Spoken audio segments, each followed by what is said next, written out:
Paano nga ba natunaw ang aking pinakamalaking bukol na hindi ako dumaan sa surgery? Kung interested kang malaman, makinig sa aking kwento.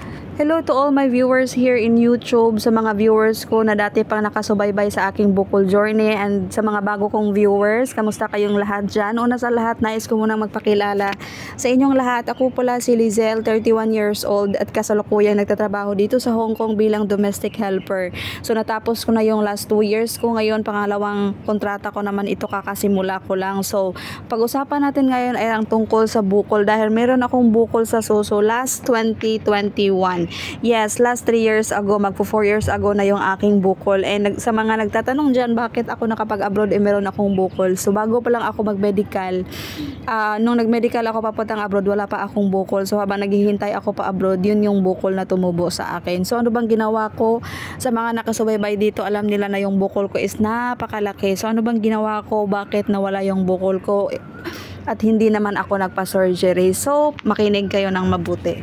Konting background lang muna sa aking bukol experience. Last 2021, around May, nakapako yung aking bukol, and kaagad-agad akong nagpa-check up sa doktor. So the moment na nakapako yung bukol ko, doon din ako nakakaramdam ng mga iba't ibang symptoms na kaya ng pananakit ng aking dibdib.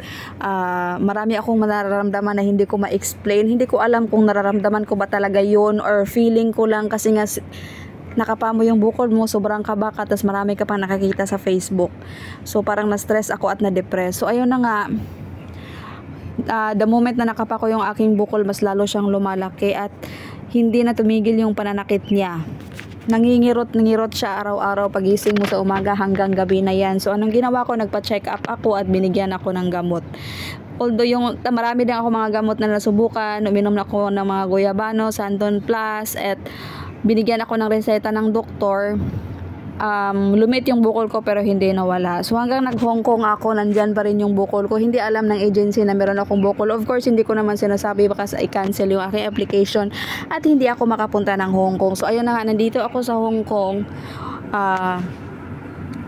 Sa awa ng Diyos, yung aking bukol is nandyan pa rin at hindi na siya nangingirot-ngirot, hindi na siya kumikirot-kirot, dahil nga dito sa Hong Kong is healthy living. Yung mga kinakain namin, mga steam na gulay, walang walang ano bang tawag? Isa sa mga nakatulong dahil nawala yung aking bukol is, sa palagay ko, ay pagkain namin ng healthy food. Dahil dito sa Hong Kong, lagi kaming kumakain ng gulay at hindi naglalagay ng pangpalasa sa mga pagkain. Gaya ng gulay, hindi ito niluluto sa oil, kundi niluluto lang ito using steam lang. And then yung mga isda na kinakain din namin, hindi din siya niluluto sa oil.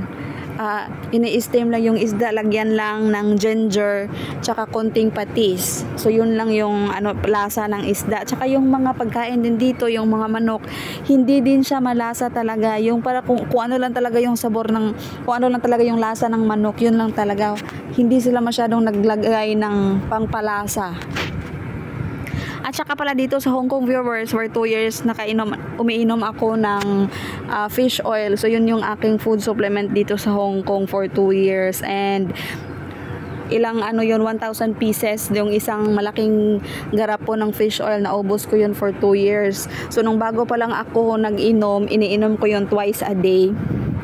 Kasi nga gusto kong, hindi naman siya sinasabi na wala naman siyang note doon na makatunaw sa bukol, pero feeling ko talaga is isa din yun sa mga nakatunaw sa bukol ko, dahil napanood ko nga yung video ni Doc Willie Ong na napakarami palang benefits na binibigay yung fish oil.